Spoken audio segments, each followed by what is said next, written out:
Boa tarde, muito obrigada por terem ficado aqui até o final, né? Minha apresentação é a última, espero que não seja muito longa. Muito obrigada, Charbel, pelo convite. E como todos os outros palestrantes deram uma introdução de como é que eu cheguei a estudar essas coisas, e também puxando o gancho da Carla, essa linha de investigação, ela vem de uma discussão que eu tinha com um colega meu, americano, que também foi meu orientador de doutorado. E a gente tinha uma discussão que era a seguinte: ele sempre me apresentava assim: essa aqui é a Mariana. Mariana é de um dos lugares mais importantes para a conservação de aves no mundo. Eu sou do Rio de Janeiro. E ele tinha razão, né? O Rio de Janeiro é uma área que tem muito endemismo de aves e de outras espécies também. E, ao mesmo tempo, tem muitas espécies ameaçadas. Então, essa lógica faz sentido, não tem problema nenhum com isso. A questão era qual era a lógica por trás de por que isso se dá. A lógica por trás, que na verdade eu vi também em outros, relatada por outros pesquisadores, é a lógica seguinte: que os lugares que são muito biodiversos são lugares que atraem pessoas, e por isso esses lugares acabam se tornando áreas importantes e prioritárias para a conservação, né? Os lugares são biodiversos, as pessoas vão para lá porque são atraídas de uma maneira meio subjetiva ou até objetiva para esses lugares, e com isso você tem um problema de conservação, né? Um conflito, né? Você tem muitas espécies e muitas pessoas. Aquilo para mim não fazia sentido nenhum, conhecendo a história de colonização do Brasil, conhecendo o Rio de Janeiro, aquilo ali para mim não fazia sentido nenhum. Eu achava que era uma devaneio de gringo mesmo, né? Mas, e eu disputava muito esse ponto, disputava muito esse ponto com ele, até que um dia ele chegou para mim e falou assim: Mariana, então faz o seguinte, demonstra, porque a gente sabe que existe o problema de viés amostral na Amazônia, isso aí já é sabido. Então, quer dizer, como é que o viés amostral funciona? O meu argumento era, na verdade, o que acontece não é que as pessoas são atraídas pela biodiversidade. Como tem muitas pessoas em lugares como o Rio de Janeiro, a gente tem o Museu Nacional do Rio de Janeiro e tudo mais, as pessoas procuram, as pessoas sabem que as espécies estão lá. Existem outros lugares que provavelmente são igualmente biodiversos, mas que, como não tem gente lá para catalogar essa diversidade, a gente não sabe. Então eu achava que o caminho era oposto, que como tem muita gente, a gente sabe que o lugar é muito biodiverso.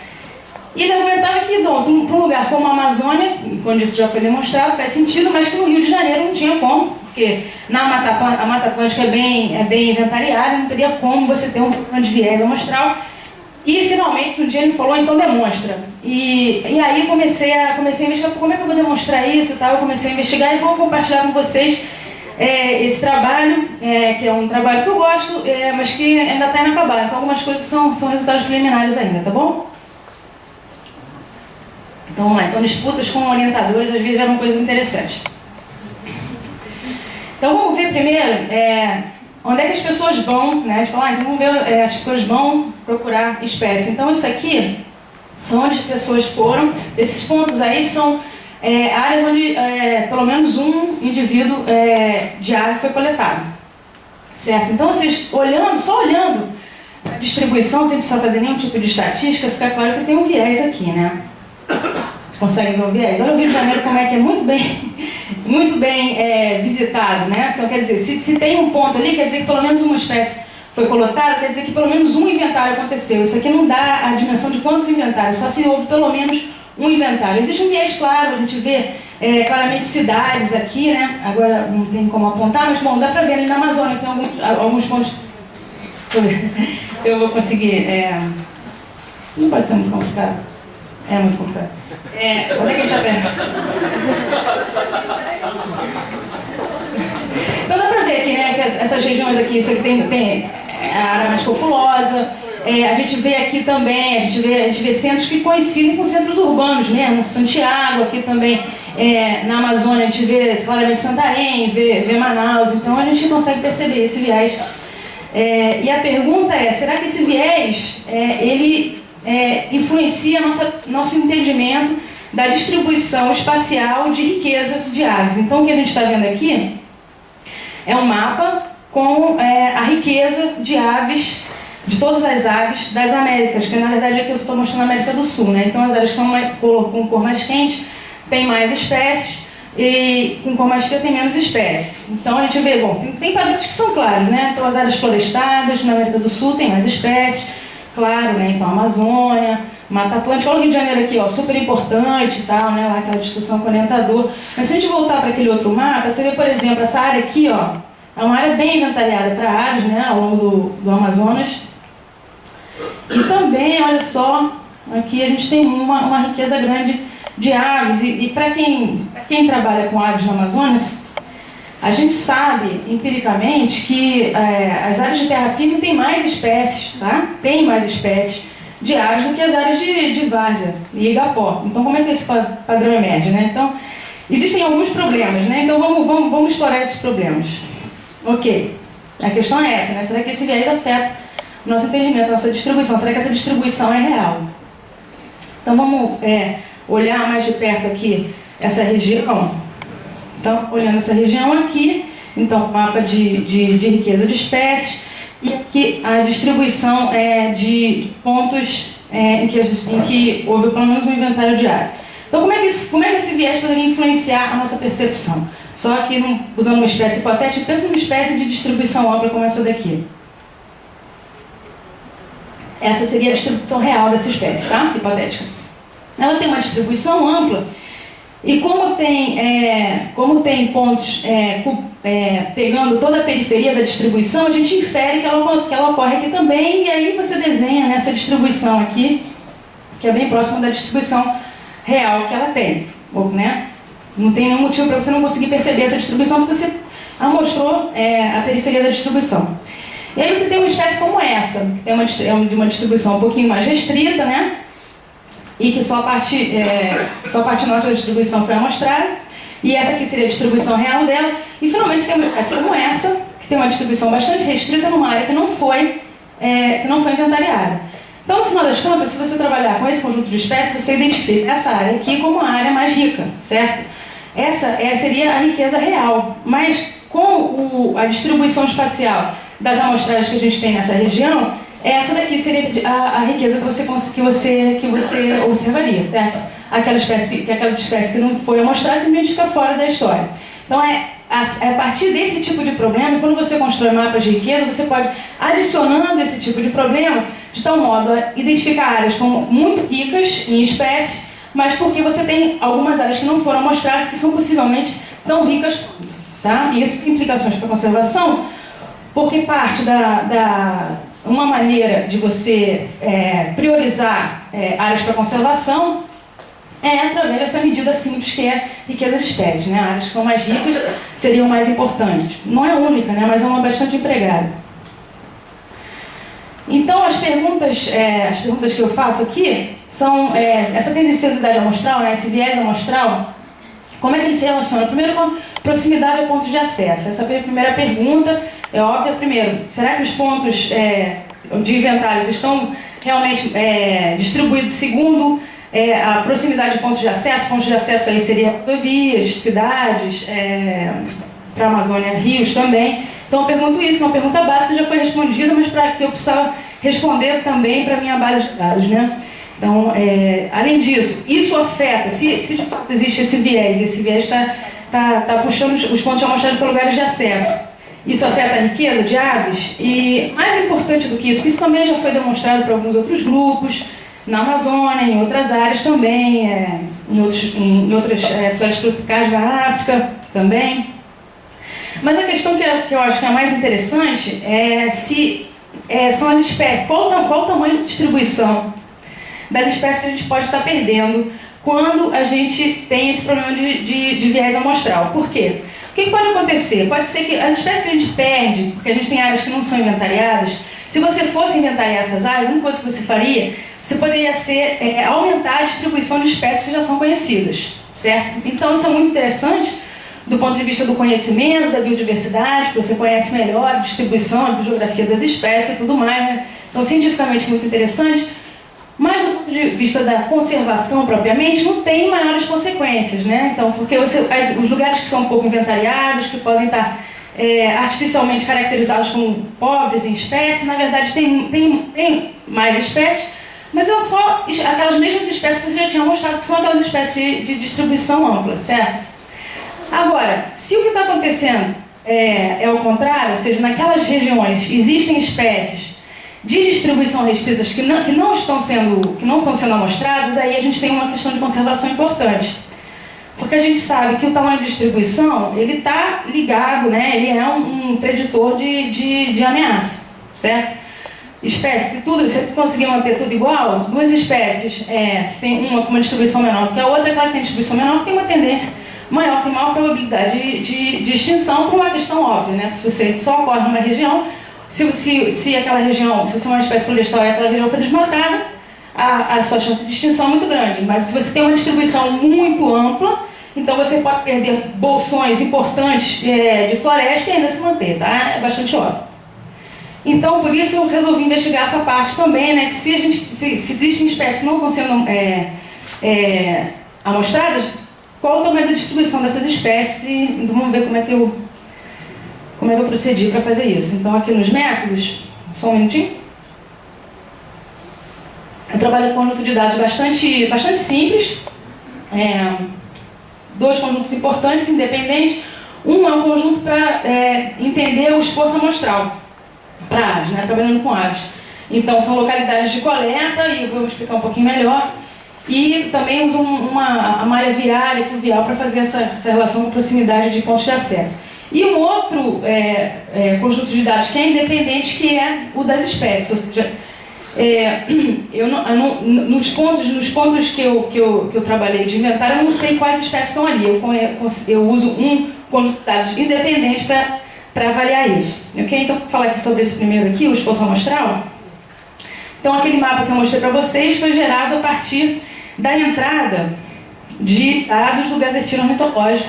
Não sei, alguns de vocês devem conhecer, ele é utilizado não só para quem trabalha com aves, mas também para outros grupos.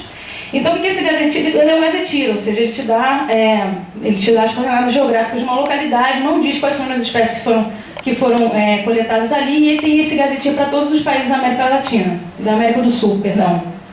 Certo? Então, eu manualmente entrei todos mesmo, né? Foram, sei lá, 13 mil pontos. São coisas que a gente faz uma vez na vida, não faz duas. Se alguém quiser os dados, eu estou dando, ninguém mais pode fazer isso de novo. Então, é importante salientar aqui é que eu sei que houve um inventário, eu não sei qual é o esforço associado àquele inventário, nem sei quais são as espécies que foram coletadas nesse inventário, tá? Ok. E eu separei as análises, então, tenho todos esses pontos, separei as análises entre Amazônia e Mata Atlântica. A Amazônia representando uma área que é pouco inventariada, certo?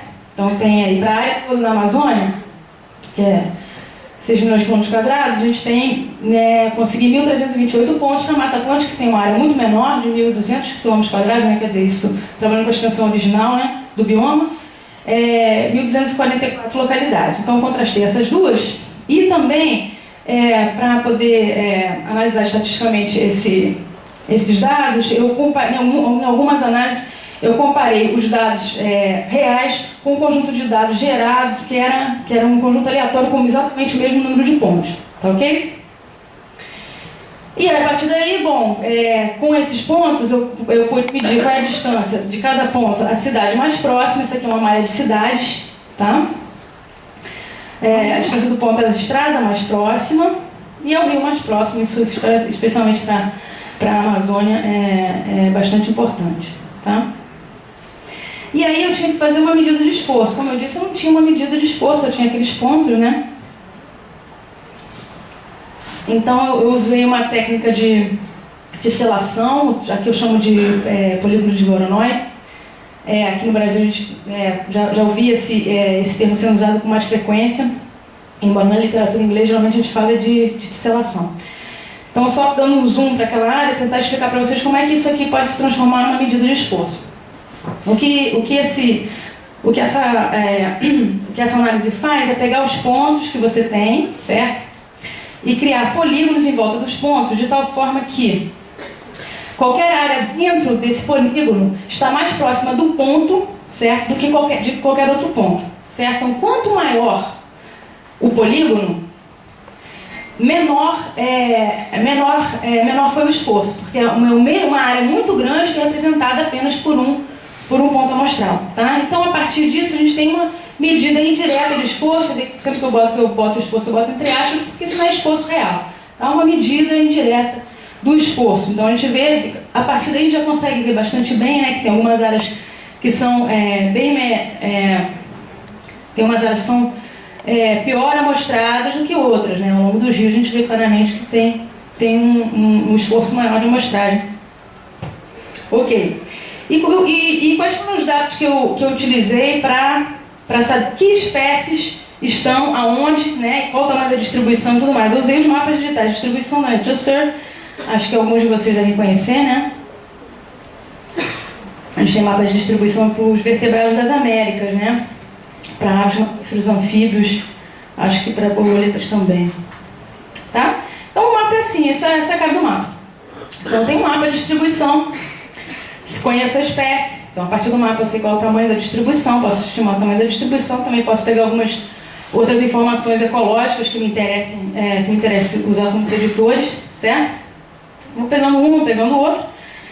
Na verdade eu peguei todas, né? E o que você faz? Você vai somando os mapas, você cria um mapa de riqueza. E muitos mapas de riqueza que a gente vê por aí nas publicações são simplesmente isso.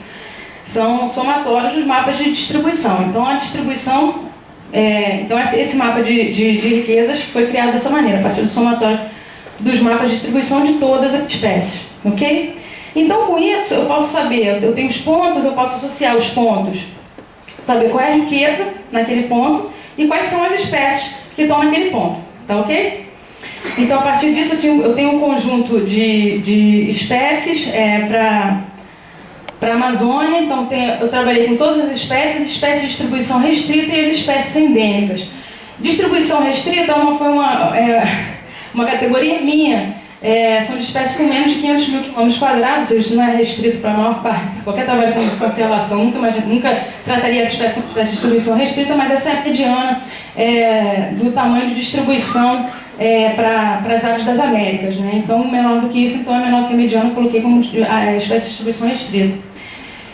E as espécies endêmicas, classifiquei como endêmicas aquelas que tinham pelo menos 85% da sua distribuição dentro do bioma, ou Amazônia ou Mata Atlântica, e a gente tem esse conjunto de espécies com que eu trabalhei. Então vamos aos resultados, né? O que a gente encontrou? Primeiro, aquela pergunta, né? Os pontos de inventário de aves estão próximos ao local de acesso? Sim, estão próximos ao local de acesso, certo? Tanto para a Amazônia, estão próximos de cidades, de estradas, de rios e de outros pontos de coleta. Então, se você tem um ponto de coleta, a probabilidade de você ter um outro ponto de coleta próximo aumenta, certo? Isso para a Amazônia e, impressionantemente, para a Mata Atlântica também, com exceção dos rios, né? Rios não são no meio de acesso na Mata Atlântica, mas para todos os outros também, né? Se você tem uma cidade, é um bom preditor da probabilidade de você ter um inventário, mesma coisa para estradas e para outras localidades de coleta. Então isso aí já foi, para mim, já foi um resultado surpreendente. A gente não tem esse tipo de análise para a Mata Atlântica. Eu queria usar a Mata Atlântica como contraste, né, para a Amazônia, e no final das contas teve esse resultado. Mas, como eu disse, quem conhece um pouco dessa literatura sabe que isso é bem sabido, né? Então, mas esse viés, ele tem implicações para a riqueza, ou seja, nas áreas que são melhor inventariadas, nas áreas que são inventariadas, você tem uma riqueza maior do que você esperaria ao acaso, né? Comparando com aquele conjunto de dados aleatoriamente distribuídos, sim, também. Inclusive para a Mata Atlântica, tá? Para o conjunto de todas as espécies de distribuição restrita e as espécies endêmicas. Ou seja, mesmo para a Mata Atlântica, esse viés amostral, ele aumenta, ele infla artificialmente a riqueza de espécies que você encontra nesses lugares. Okay? Então isso é muito importante. E aquela pergunta outra, que era a distribuição do tamanho da distribuição das espécies, certo? Então aqui eu coloco a distribuição do tamanho, tá? Da distribuição geográfica, para áreas bem coletadas, segundo aquela análise de polígonos de Voronoi, e áreas pouco amostradas. Então o que a gente vê aqui é que tem um limiar. Tem um limiar, então espécies que estão abaixo desse limiar você consegue, só as espécies, as áreas bem inventariadas geralmente tem uma proporção maior de espécies de tamanho menor. A partir do limiar de 3, isso aqui são milhões de quilômetros quadrados. Isso aqui desculpa, eu esqueci de falar que essa análise da distribuição do tamanho geográfico eu fiz só para a Amazônia, e essa parte é a parte que eu ainda não terminei, ainda são resultados preliminares, tá? Então aqui, só para a Amazônia, por isso que os tamanhos de distribuição são gigantes. Então a Amazônia tem 6 milhões de quilômetros quadrados, inclusive coincide com esse pico aqui, né, que engloba as espécies, muitas espécies que são endêmicas da Amazônia. Tá? Então, voltando, existe um limiar aqui a partir de 3 milhões de quilômetros quadrados, ou seja, são aquelas espécies que têm mais ou menos metade, ou como metade do tamanho da Amazônia, você tem uma troca. Então, a partir daí, as áreas que são pouco inventariadas começam a ter mais espécies. Ou seja, as áreas que são pouco inventariadas têm mais espécies de distribuição ampla do que espécies de distribuição restrita.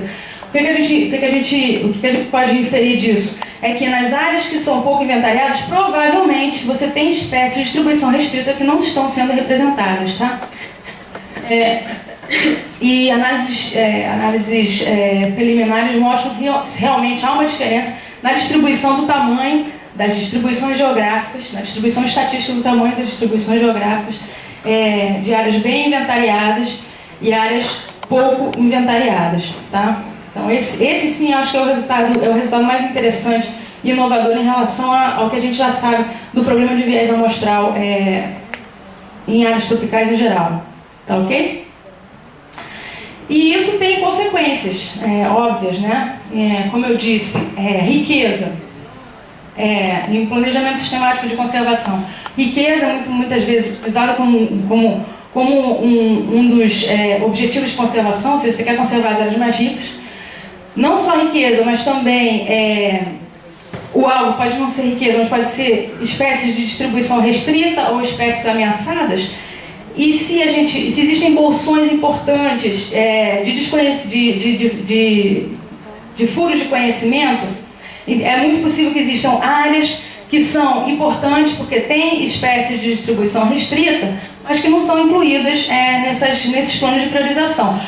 A gente pode argumentar o seguinte, bom, a área não é muito conhecida, deve ter espécie de distribuição restrita ali, né? Mas tudo bem, porque se a área não é muito conhecida, quer dizer que é uma área que não é muito impactada, né? Existe uma relação clara entre os inventários e estradas, os inventários e cidades. Então, se estão por ali, se não tem inventário, provavelmente não tem cidade por perto, provavelmente não tem estrada, então a área está bem. Sim, e é verdade, mas ao mesmo tempo, uma vez que uma área é priorizada para a conservação, outras áreas deixam de ser prioridade. E isso é bastante perigoso. Aqui, por exemplo, eu mostro um esquema de priorização que é da Bird Conservation International, que são as chamadas Endemic Bird Areas, né? Então, talvez quem trabalha com aves deve conhecer. Tem as áreas importantes para aves e tem as áreas de endemismo de aves. Na verdade, não é endemismo realmente, isso aí é uma medida do tamanho da distribuição. Então, essas áreas têm pelo menos 2 espécies com distribuição menor do que 50 mil quilômetros quadrados. Tá? Não é endemismo como a gente entende realmente em ecologia, mas, enfim, sem dúvida são áreas que recebem maior atenção, são prioritárias para a conservação de aves. Inclusive, a Bird Conservation International, ela estimula estudos nessas áreas. Da mesma maneira que você, quando vai procurar financiamento para pesquisas com espécies, existem algumas agências que estão focadas a gente só trabalha com espécie que é criticamente ameaçada. Isso aqui é um critério, sem dúvida, para algumas agências de financiamento para estudos de conservação de aves no neotrópico, tá? Então, olha só, então aqui são as áreas, isso é chamada de EBA, né? Que é Endemic Bird Area. Então, essas aqui são as EBAs na Amazônia e essas aqui são EBAs na Mata Atlântica. Só olhando, você já vê que as EBAs elas parecem coincidir bastante com os pontos de amostragem, certo? E se você quantificar a coisa, essa aqui é a densidade média para a Amazônia, né? São 2 pontos a cada 2 inventários a cada 10 mil quilômetros quadrados. E essa aqui para a Mata Atlântica, né, uma densidade bem maior, são 10 pontos a cada 10 mil quilômetros quadrados. Você vê que cada barrinha dessa aqui é uma dessas áreas de endemismo de aves da Bioconservation International. E você vê que a maioria delas, com exceção de uma, tem sem dúvida muito mais inventário do que você tem para a média do bioma como um todo, e inclusive até na Mata Atlântica, né? Um resultado um pouco menos gritante, mas também na Mata Atlântica. Então a gente se pergunta, essas áreas que são prioritárias para a conservação de aves, né, são o quê? São áreas de endemismo de aves ou são áreas de endemismo de inventário de aves? Certo? Então, o que a gente conclui, né, que existe um forte viés na distribuição das coletas, que esse viés ele afeta os padrões espaciais de riqueza de espécies, né? E essas espécies que estão escondidas são espécies de distribuição restrita, então existe um potencial problema nas estratégias de priorização que trabalham com o que a gente, né, tem chamado muita atenção para a necessidade de estabelecer áreas protegidas segundo o planejamento sistemático de conservação, ou seja, que levem em conta objetivos que incorporam conhecimento sobre a biodiversidade. Como é que a gente pode fazer isso se a gente não conhece realmente onde é que está essa biodiversidade? Então, qual seria a solução, né? Qual seria a solução para isso? Então, a gente pode pensar o seguinte, que a solução não é tão complicada assim. A gente mostrou, né, que as áreas onde tem inventário de aves são áreas que são próximas de pontos de acesso. O número de pontos de acesso é limitado, certo? Você tem um número X de cidades, um número X de estradas. Então, a gente pode esperar que as áreas que são que as áreas que são bem... De repente eu devia ter ficado com aquele microfone com fio, né? Para não ficar passando por aqui.